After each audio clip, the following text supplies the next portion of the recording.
Hello again, zombie preppers. Today I want to show you a neat little trick that I saw online. I thought was a really neat way to reuse some of your old chip bags in order to make kind of a watertight bag.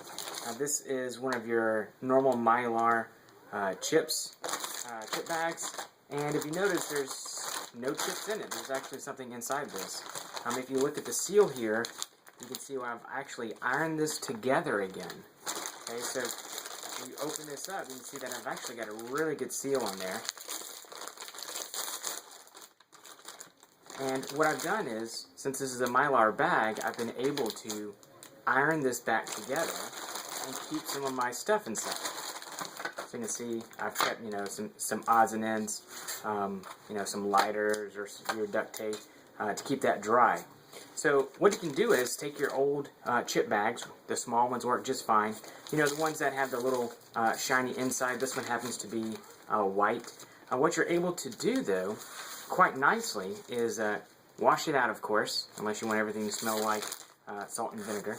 But wash it out, put whatever you want to keep in there dry, put your ends together, and then what I have done is taken some aluminum foil, made kind of a little shield for this, place it inside, okay, and then simply iron this on.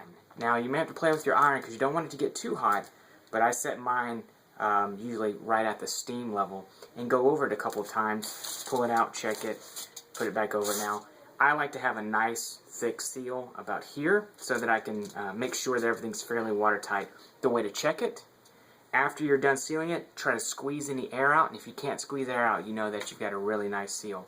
So this is a nice, easy way. It's a one-time use, unfortunately, but I've never had any luck with just some of the cheap Ziploc bags that you get from the grocery store. But this, it's reusing something that you've already purchased, and it's really good at keeping stuff dry. Unfortunately, like I said, it's a one-time use, unless you can maybe get a rock or something if you want to try to heat it back together. Hope you've enjoyed it, and we'll see you again.